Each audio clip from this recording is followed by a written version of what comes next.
네, 안녕하세요. YJ입니다. 오늘은 금융기본 투자로 기초 파트 여전히 하고 있고요.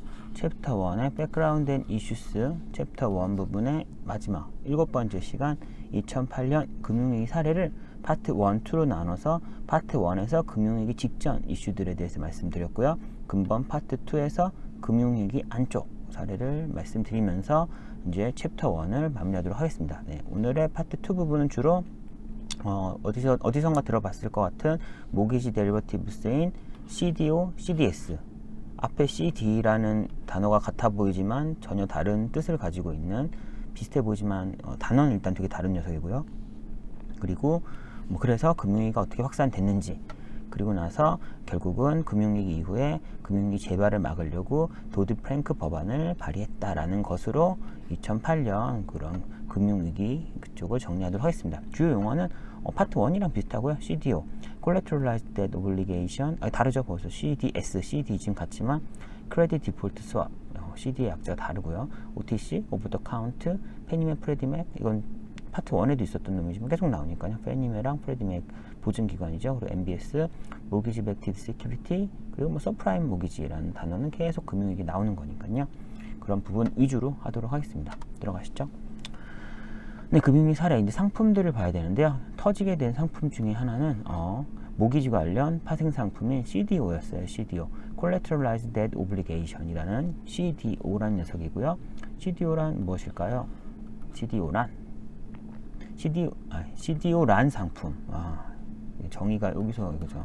단어가 좀 CDO란 상품통일처럼 써있지만 CDO란 상품은 투기 등급의 대출들을 여러 개를 모아가지고 거기서 다시 트리플 A 등급 상품을, 그러니까 높은 등급을 추출해내는 마술과도 같은 상품이라고 할 수 있어요. 마술과도 같으니까 뭔가 또 위험이 있겠죠. 어떻게 하나 볼까요? 구조. 다수의 등급이 낮은 디폴트, 그러니까 C 등급, 이런 더블 B 이런 투기 등급의 론들을 여러 개, 한 100개 정도 예를 들어서 모아서 풀링해서 그거를 다시 선순위, 후순위 이런 식으로 트렌치를 나눠가지고 이런 걸 트렌치를 나눈다고 하거든요. 선순위, 중순위, 후순위 이런 식으로 다시 그 상환 순위를 나눈다는 거를 트렌치를 나눠서 그런 현금 흐름을 선순위부터 먼저 상환하게 하는 거예요.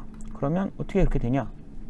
정크론이라고 해도 한 100개 모아놓으면은 확률적으로 일정 % 이상은 아주 높은 확률로 모일 거거든요. 그래서 여기서 예를 든 것처럼 100의 대출을 하나의 1인데 그 100개를 모았다고 해요. 100을 모았으면은 이를 시니어 트렌치 70 억이라고 할게요. 100억 원어치 대출을 쫙 모아서 이거를 다시 트렌치를 한 거예요. 선순위 70억, 후순위 30억으로 하면은 전체 대출로부터 어쨌거나 70억까지만 회수되면은 선순위는 전액 상환 가능하대요. 지금 보통 모기지 관련 대출은 어쨌거나 신용대출이 아니라 담보대출이긴 하잖아요. 디폴트가 나거나 그러면 담보를 팔아서 갚아내는 그런 담보가 있는 대출이긴 할 거고요. LTV 70이란 게 실제 금융위기로 넘어가서 정말 폭락이 가속화됐을 때는 넉넉하지 않았겠지만 일단 금융위기 터지기 전에 기존의 과거 시장의 확률적 디폴트 상황, 디폴트가 났어도 또 일부 회수할 수 있을 거고 디폴트 안 난 애도 있을 거고 대출을 100개 모았을 때 예를 들어 한 50개 정도 대출은 디폴트가 안 났을 거고요. 예를 들어서 나머지 50개 대출은 디폴트가 났어도 어떤 놈은 또 90%를 회수했고 어떤 놈은 80%를 회수했고 어떤 놈은 70% 회수했더니 확률적으로 보니까 결국은 총액의 70% 금액 정도는 예를 들어 트리플 A 등급의 확률로 확률 좀 모르겠어요. 0.01% 확률로 70% 그러니까 70%도 못할, 그러니까 손실이 날 확률이 0.01% 정도밖에 안 돼요. 99.9%는 70% 이상 회수가 돼요. 이런 확률적인 그런 상황을 추정해서 이렇게 등급을 매긴다고 할 수 있겠죠. 계산해가지고. 물론 그 모든 건 과거에 발생된 확률을 가지고 미래에 적용을 한 거죠. 그런 거고요. 그래서 개별 대출의 경우는 대출이 한 건만 있으면은 그놈은 전액 회수될 수도 있고 다 날라갈 수도 있고 담보를 통해서 60% 회수해서 LTV, 그러니까 70의 대출이 좀 깨질 수도 있죠. 60밖에 회수를 못했으니까. 그런 게 가능하지만 하나하나의 대출하지만 풀링해서 100개, 1000개 모아놓으면은 그게 모든 대출이 한날 한시에 동시에 다 깨지고 그게 담보가 다 날라가야 아주 많은 손실이 발생하는 거지만 확률적으로 보통 도시도 분산돼 있고 차주, 대출자도 다 다르고 뭔가 분산이 돼 있기 때문에 모든 녀석이 동시에 최악으로 간다라는 확률은 일단 분산 효과를 감안하면 아주 낮을 거고요. 그렇기 때문에 여러 개 풀링했을 때는 결국은 확률적으로 서로 간의 상쇄 효과를 반영해서 어떤 예를 들어 뭐 30%라는 손실 확률은 극히 낮아서 트리플 A라는 등급이 가능하다. 그러니까 70% 이상의 원금은 트리플 A 등급의 확률만큼으로 높은 확률 회수가 될 거다. 풀링을 해놨다면 뭐 이런 식의 그런 계산이 가능한 거죠. 그리고 결국은 뭐 투기 등급, 뭐 싱글 B, 더블 B 이런 애들을 한 100개, 1000개 모았더니 이 안에서 또 한 60%, 70%의 금액은 트리플 A라는 녀석으로 마술가도가 탄생해서 또 이거를 트리플 A로 팔 수 있는 거죠. 그래서 약간 그런 뭐 사과로 치면 사과 껍질 남은 사과 알맹이 다 팔고 껍질만 남았는데 껍질을 풀링해서 잘 이렇게 해서 했더니 또 뭔가 사과와 유사한 상품이 다시 한번 나오는 것 같은 그런 느낌이라고 볼 수 있을 것 같아요. 네. 그러나 중요하죠. 결과적으로 상기 트리플 A 등급 부여된 등급은 아래와 같은 사유로 적절하지 않고 결국은 대규모 손실이 발생했대요. 알고 보니 아래와 같은 이유가 있어서 결국 깨졌다. 그런 거죠. 트리플 A면 사실 거의 깨지면 안 되죠. 뭐냐면 일단 과거 히스토리컬 데이터, 과거 데이터로 부도 확률 그리고 뭐 그 회수 확률, 회수율 이런 걸 추출했을 거예요. 근데 이거는 금융위기라는 그리고 지금 우상향하고 확 금리가 낮아져서 확 상승하고 있던 이런 2000년 초반에 주택시장 완전 우상향 거시 붐을 반영할 수가 없었죠. 과거에 이런 히스토리컬 데이터가 없었으니까요. 그래서 일단 과도하게 긍정적 현재 상황, 버블일 수 있는 미친듯이 우상향한 현재 상황에 적용하기에는 과거 히스토리컬 데이터가 적절하지 않았다. 나중에 보니까 그렇다는 거고요. 또한 금융위기에 미국 모든 주택시장이 동시에 하락했어요. 그때는 금융위기 때는 동시에 이런 CDO 그러니까 이런 좀 파생 상품들을 통해서 시장 전체가 동일하게 어떻게 보면 트리거가 걸리는 바람에 사실은 분산 효과가 있어야 되겠죠. 뭐 예를 들어 뭐 동부의 일부 지역은 깨졌으면 동부의 뭐 아래쪽은 안 깨지던가 미국 서부 쪽도 좀 덜 깨지던가 이런 분산이 있어야 되는데 어떻게 이건 동시에 트리거가 걸리는 바람에 다 깨져 버렸어요. 그래서 근데 이제 CDO나 이런 거 트리플 A라는 부도한 계산 시에는 지역별 분산 등 분산 효과에 따라서 동시에 아까 제가 앞에서 말했죠. 분산 효과 있으니까 동시에 다 깨지 않겠다. 과거 히스토리를 보고 하면은 동시에 다 깨지는 않을 테니까 꽤 높은 확률로 전체 금액에서 상환이 될 거야 라고 했는데 과거의 경험을 하기에는 그러니까 저는 과거의 경험으로 과거에 없었던 새로운 상품인 CDO의 위험을 추정을 한 거죠. 근데 또 이번 현실은 과거와 또 다르기도 했고 그랬고 트리플 A 등급을 부여하는 신용평가사에게 보수를 주는 주체가 채권 구매자, 야, 그 채권 구매자 트리플 A 맞아? 더블 A 아니야? 이렇게 채권 구매자가 좀 등급이 허수가 붙으면은 불편하니까, 그러니까 대부분 신평사한테 맞냐고 이렇게 좀 공격할 수 있는 채권 구매자가 아니라 발행자, 트리플 A, 더블 A여도 뭐 루비 안 할 수도 있죠. 루비를 하던 뭘 하든지 해서 트리플 A로 등급이 올라가면은 더 비싸게 또는 더 낮은 금리로 대출을 그러니까 조달할 수 있는 뭐 더 비싸게 팔 수 있는 그런 상황이 되니까 로비를 그러니까 이익을 직접적으로 받는 자가 지금 보수를 주는 자이기 때문에 로비를 할 수가 있고 영향력을 끼칠 수밖에 없었죠. 그래서 트리플 A라는 등급을 결국은 긍정적 등급에 대한 압력, 등급을 가급적 더 좋게 실질보다 돈을 주는 애가 돈을 쥐고 있으면서 그렇게 하면서 아니면 신평사 3개잖아요. 옆에 신평사 쓸게. 트리플 A 못 줘? 난 제주 냈을 건데 이런 식으로 해서 그러니까 압박, 협박 이런 게 가능한 그런 시장이었던 거죠. 그래서 이런 게 동시다발적으로 이런 것들이 쌓인 거예요. 네, 그리고 다음 CDS. 예, 아까 CD는 똑같지만 CDO Collateralized Debt Obligation이랑 CD는 단어는 똑같지만 실질적으로 보면은 Credit Default Swap 전혀 다른 단어고요. 하지만 상품은 뭐 유사하다고 볼 수 있을 것 같아요. 어쨌거나 금융위기 직전까지 아까 CDO 말고 CDS도 폭발적으로 판매되었어요. 뇌관 중에 하나였던 거죠. 그래서 CDS는 뭘까요? Credit Default Swap은 한 개 또는 다수의 차주가 디폴트 나는 거에 대한 보험 계약이에요. 그래서 뭐 A라는 회사에 예를 들어 100억을 누가 뭐 B라는 투자회사 빌려줬어요. 근데 A라는 회사 부도 날 것 같아요. 이거 이번에 금리 덜 받더라도 부도가 나면 안 돼. 그럼 A라는 회사에 디폴트를 막아주는 보장하는 CDS를 뭐 예를 들어 AIG라는 보험회사한테 보증을 받아서 여기다가 매년 뭐 1억 너무 많네요.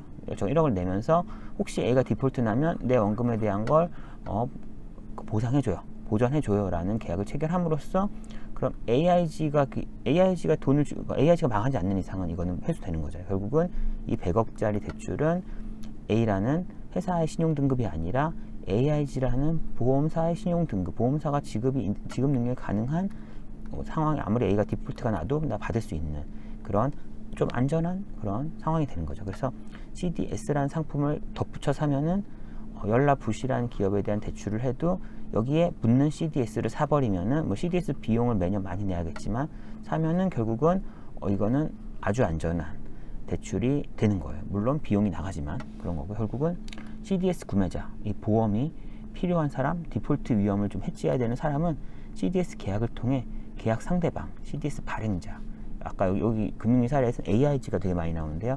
CDS 이슈어한테 매년 프리미엄을 지불하면 이게 수수료인 거죠. 매년 수수료를 보험료 지급하는 거랑 비슷한 거죠. 프리미엄 지불하면서 차주에 대한 내가 보호받고자 하는 그 차주의 크레딧 리스크를 이런 발행자로부터 보호받는 거예요. 발행자가 보증해 주는 거죠. 그래서 CDS는 신용을 개선시키는 대안적인 수단으로 쓰게 되었고요. 개선이 되죠. 그래서 CDS를 통해서 이제 서프라임 론, 아까 그 적격 대출 바깥쪽에 벗어나 있는 파트 1에서 얘기한 그런 상당히 꽤 위험한 주택 시장이 하락하면 충격을 먹을 수 있는 서프라임 론이 위험하죠. 위험하니까 CDS까지 산 거예요. 그러면 이건 다시 안전한 론이 되는 거죠. 깨지면 뭐 CDS 발행자가 갚아줄 테니까요. 그리고 CDS 발행자는 보통은 등급이 매우 높은 보험사였으니까요.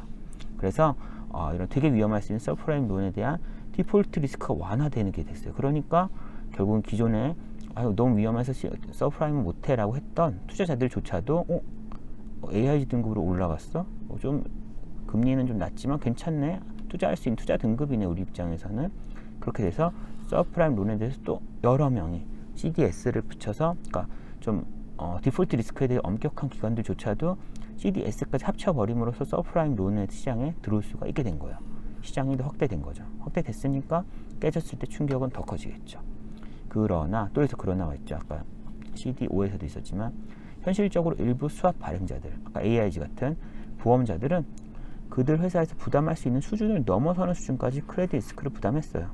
그냥 미친 듯이 발행한 거 어차피 깨지지만 않으면 원금 줄 일은 없고 깨지지만 않는다는 전제하에 그러면 수수료만 계속 받는 약간 논하는 장사라고 할 수도 있죠. 깨지지만 않는다면. 그렇죠? 해당 디폴트가 실현되지 않으면 난 아무 돈 쓰는 거 없이 받기만 하는 거 수수료 프리미엄을 CDS 발행을 통해 발행을 많이 하면 많이 해서 비례해서 수익이 증가하는 거예요. 안 깨진다면. 그렇죠? 여기 되게 긍정적으로 추정하는 경제 상황이라고 했었죠. 그래서 뭐 열심히 발행하죠. 그래서 대형 보험회사인 AIG 연락 큰 회사였어요. 이 당시에는. 그때 서프라임 모기지에 대해서 단독으로 USD 400빌리언 달러 원화로 한 500조 원 되는 500조 원 수준의 CDS 계약을 판매했어요. 500조 원. 크죠? 이거 몽창 깨지면 막 몇백조 깨지니까요. 그런 거고 500조 우리나라의 뭐 보통 금융지주, KB금융지주, 신한금융지주가 해당 은행 포함 해당 뭐 증권사 다 합치면 뭐 한 400, 500조 되지 않을까 싶어요. 그 정도 규모고요. 그렇죠? 그 정도 규모를 이런 서프라임 모기지에 대한 보증, CDS의 한정에만 이 정도 금액을 AIG는 한 거예요. 그래서 뭐 엄청난 수입, 엄청난 프리미엄이 매년 들어왔겠죠. 깨지기 전까지는 뭐 약간 수익의 대박을 향유하고 있었을 것 같아요. 근데 어떻게 됐을까요? 금융시장 시스테믹 리스크의 증가, 뭐 금융시장이 뭉개진다는 뭐 그런 내용인 거죠. 결국은 시스템적으로 날아간다. 어떻게 됐을까요? 2007년까지 금융 시스템 여러 문제들이 보이기 시작하면서 터지기 시작했어요. 보시면 크게 4개 카테고리로 나눠봤는데요. 처음에는 대형은행이랑 주요 금융기관들은 사실은 이렇게 했어요. 저희도 IMF 때 이런 것 때문에 종금사들이 많이 깨졌던 걸로 알고 있는데 낮은 이자율에 단기로 돈을 조달해서 단기로 한 100억 빌린 다음에 3개월짜리 100억 빌려요. 그럼 3개월 뒤에 또 다시 100억 빌려서 앞에 100억 갚으면 한 10년 동안 계속 3개월마다 연장하면은 10년짜리 100억 빌린 거나 마찬가지일 수도 있는 거잖아요. 대신 어쨌거나 짧은 단기다 보니까 이자율이 낮은 거죠. 낮은 저리로 돈을 빌려서 이를 뭐 10년짜리에 투자하는 거예요. 그러면은 똑같은 리스크라도 뭐 3개월짜리에 뭐 1%를 빌려서 10년짜리에 5%로 100억을 대출해 주면은 그 차익인 4%를 먹게 되는 거죠. 그렇죠? 장기로 유동성도 낮은 그런 상품에 투자해서 높은 금리를 받는 곳에 투자해서 결국은 싸게 빌리고 높은 금리에 투자해서 그 차이, 자산 부채 간 스프레드 차이를 먹는 거죠. 그래서 구조적으로 그 사이의 금리를 계속 먹는 거예요. 그렇게 됐으니까 또 이것도 논하는 장사할 수도 있겠죠. 근데 이러한 모델을 유지하기 위해서는 기본 전제는 단기로 조달한 부채의 만기가 도래할 때 3개월마다 예를 들어서 똑같은 금액을 지속적으로 동일 수준으로 리파이낸싱을 해야 돼요. 리파이낸싱이 안 되는 순간 그 돈을 갚아야 되는데 나는 그 돈을 당장 유동할 수 없는 10년짜리 투자해놨어요. 이거 당장 돈 내놓으라 하면은 유동성이 낮기 때문에 이거를 뭐 어떻게 할 수가 없어요. 깨던가 뭐 엄청 손실을 감안해야지 돈을 마련할 수 있는 그런 거에 투자를 해놨기 때문에 결국은 리파이낸싱이 돼야 돼요. 기본적으로 대출 부채들이. 근데 만일 실패할 경우는 유동성이 낮은 아까 10년짜리 투자해놨어요. 그거를 아주 급하게 당장 매각해야 돼서 뭐 엄청난 손실이 발생할 위험이 존재하는 거죠. 리파이낸싱 리스크가 존재해요. 이렇게 그 부채와 자산의 듀레이션, 만기를 다르게 해버리면은. 그리고 대부분의 금융기관들이 이 당시 부채 비율이 매우 높았기 때문에 작은 자산 손상이 발생해도 순자산이 마이너스가 날 수가 있어요. 자본 잠식이 될 수 있는 거죠. 그래서 자본 잠식이 되면 또 당연히 그때 또 우후죽순 만기가 계속 도래할 거잖아요. 그럼 부채를 아무도 리파이낸싱 안 시켜주겠죠. 그러면 이제 그 순간 기존에 롱텀으로 투자했던 리퀴디티가 없는 자산을 또 헐값에 팔아서 또 손실이 발생하는 악순환의 트리거가 걸리는 거죠. 그렇죠? 조금만 손실 나도.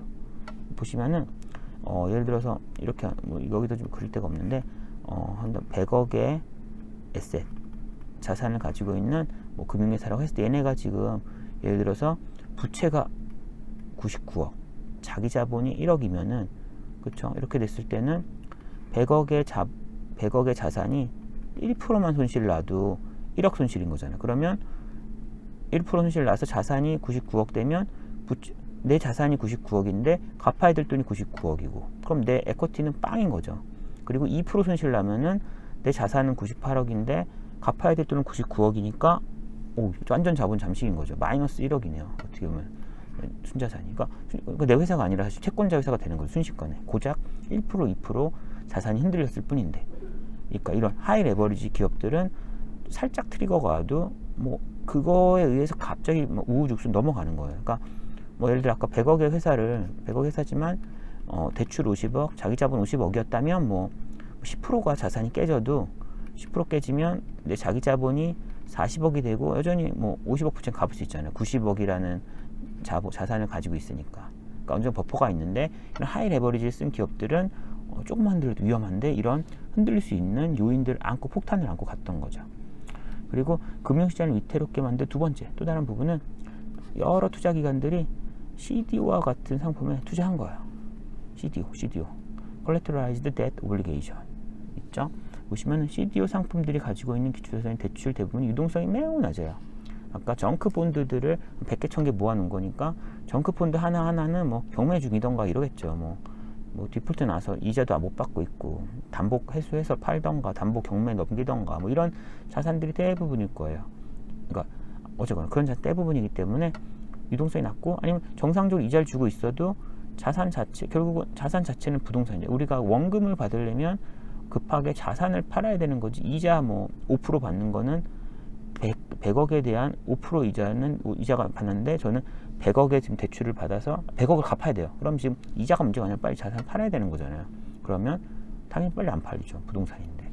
그러기 어려워. 그러니까 유동성이 낮고 가치 평가도 어렵고 대출로부터 발생된 미래 현금을 가지고 그 가치가 뭐 아까 트리플 A 등급은 미래 확률적으로 뭐 70% 정도 받을 수 있으면 70%까지는 트리플 A다 이렇게 한 거예요.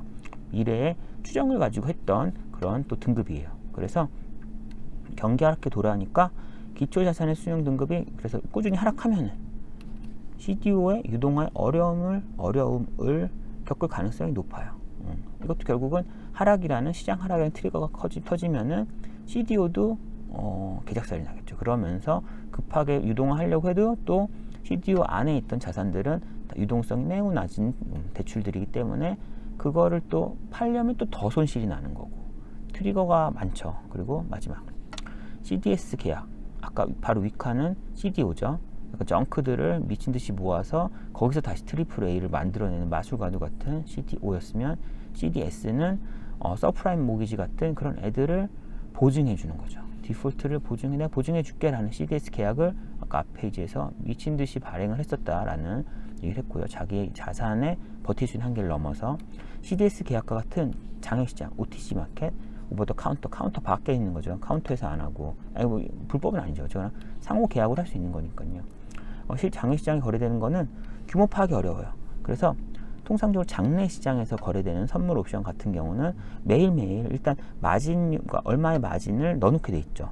넣어놓게 돼 있고 일정 수준 마진을 유지해야 되는데 또 매일매일 기초자산 가격을 산정해줘서 기초자산이 크게 떨어져서 내가 손실이 발생해서 마진이 일정 수준 이상 하락하게 되면은 다시 마진콜이 와서 마진을 채워넣던가 아니면 강제로 역방향으로 포지션이 정리되던가 이런 식으로 해서 내 포지션을 훨씬 넘는 손실이 발생하진 않게 데일리로 계속 정산이 이루어지게 돼 있잖아요. 네팅을 칠 수가 있는 거죠. 근데 CDS와 같은 장외 거래의 경우는 양자간, 둘 간의 계약이어서 일단 공시도 잘 되지 않아서 도대체 AIG가 얼마나 CDS를 발행했고 얼마나 부담을 갖고 있고 CDS 계약으로 보증하는 녀석들이 얼마나 부실한 놈일지를 잘 몰라요.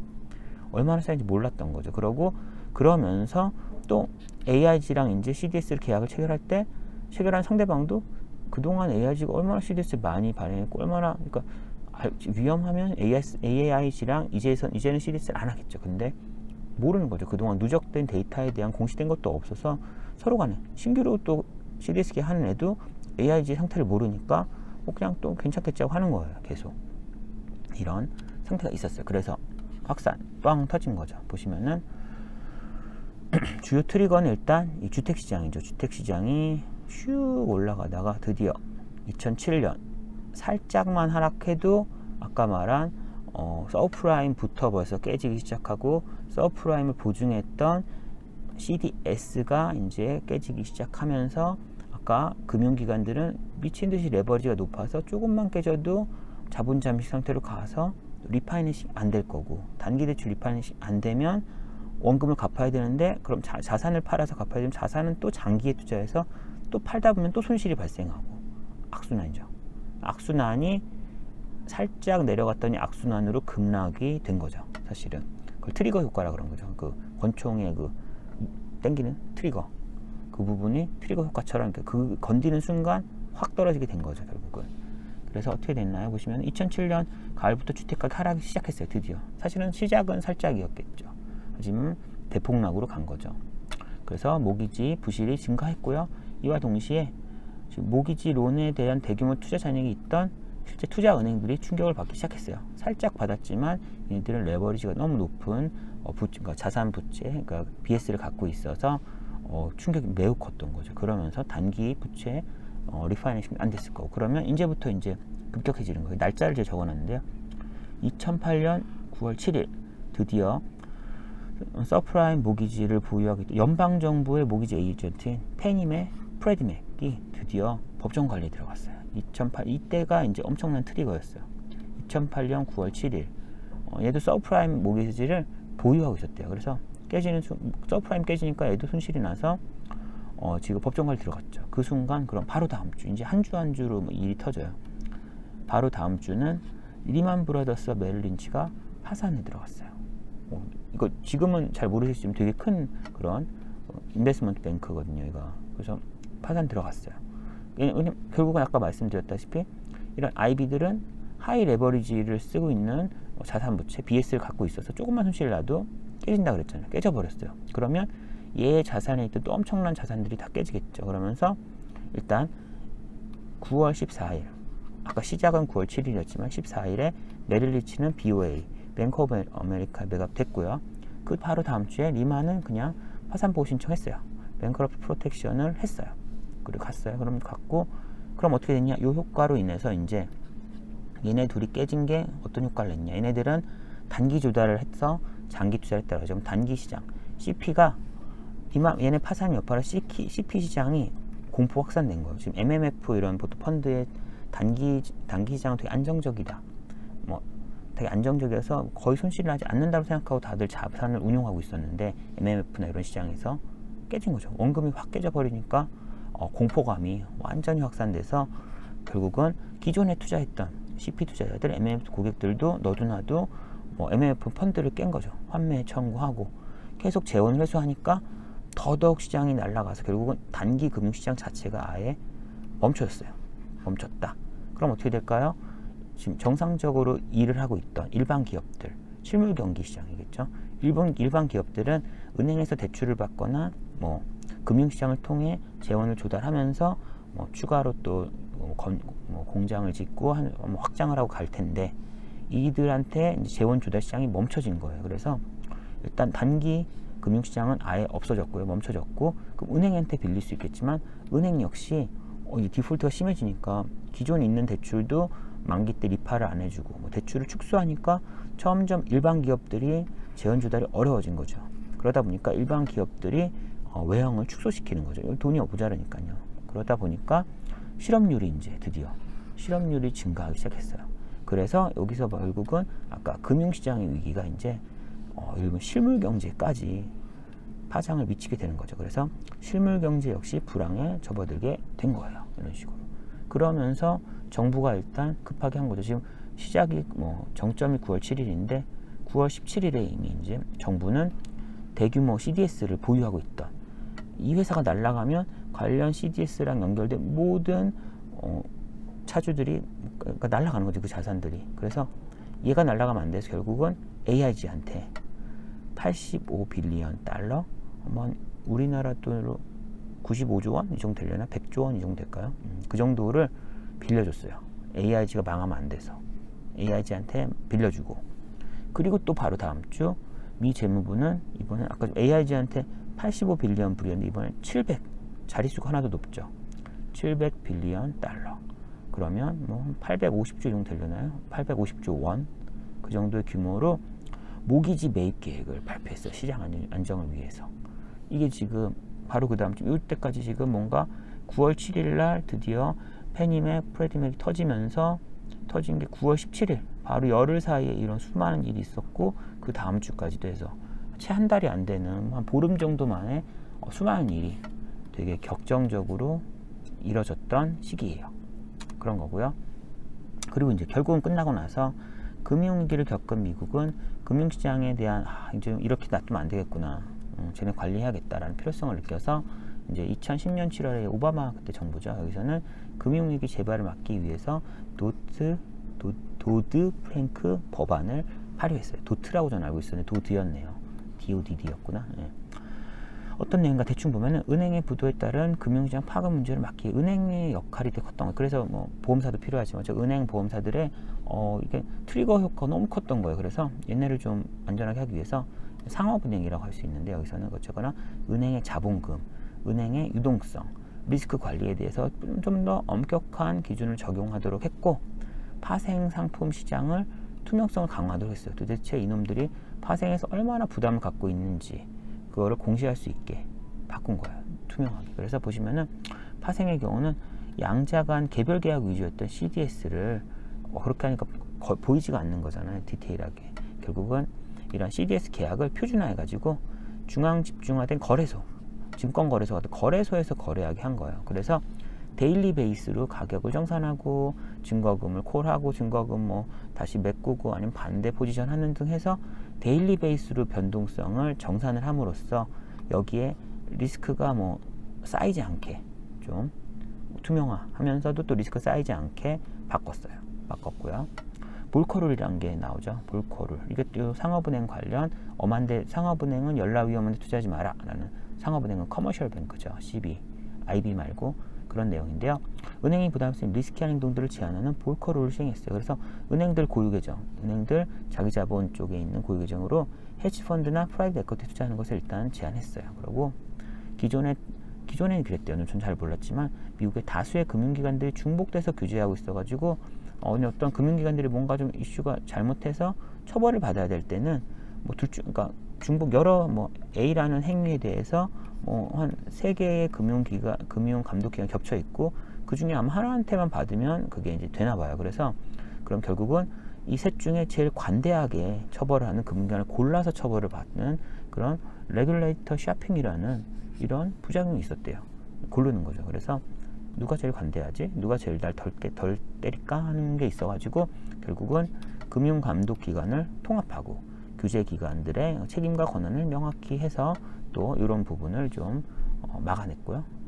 그리고 추가적인 것들은 상장회사의 경우는 경영진들이 사실 쓰레기 재무제표를 내면 그걸 백날 분석해도 또 뭐 항상 트래시 인 트래시 아웃이잖아요. 쓰레기를 가지고 분석하면 쓰레기밖에 안 나오니까 재무제표가 일단 명확해야 돼서 경영진의 책임을 부담을 했고요. 또 그런 연장선상에서 경영진이 부정확한 재무제표를 제출하면은 나중에라도 기존에 받았던 인센티브를 환수할 수 있는 크로우백 조항이라고 죠. 갈귀로 이렇게 싹 다시 빼오는 건데 크로우백 조항을 넣어가지고 기존에 뭐 예를 들어 성과급 한 100억 받아가고 100억, 500억 받아갔는데 알고 보니 그놈이 그 시기에 했던 일들 때문에 뭐 재무제표가 뭐 잘못됐건 했으면 기존의 금액들을 환수할 수 있는 그런 조항을 넣은 거예요. 지금 상장회사들 경우는 그렇게 했고요.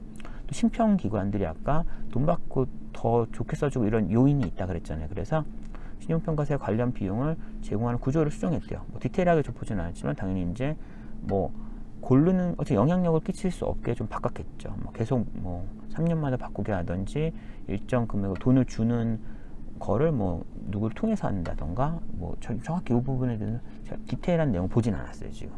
근데 어쨌거나 기존에는 직접 그런 이 상대방한테 주고받고 했기 때문에 신용등급을 올려서 해달라고 압박할 수 있는, 싫으면 난 옆에 신용평을 바꿀 거야 라는 그런 압박을 할 수 있는 상태가 있었기 때문에 그런 방식을 바꿨고요. 감독하기 위한 감독기관도 설치했대요. 이런 심평에 대해서 이런 부분이 있었습니다. 네, 드디어 그지고요. 사실은 여기는 파트 2였죠. 파트 2는 여기서 끝났습니다. 드디어 챕터 1 백그라운드 앤 이슈스 부분이 끝났고요. 챕터 2, 3, 4까지 아직 남아있고 챕터 5부터는 이제 투자는 기초가 아니라 투자론, 뭐 고급, 응용 이런 부분이 될 거죠. 투자론 기초는 챕터 4까지로 돼 있는 상태니까요. 어쨌거나 오늘도 수고 많으셨고요. 또 다음에 챕터 2에서 볼 수 있으면 좋겠습니다. 네, 수고 많으셨습니다. 안녕.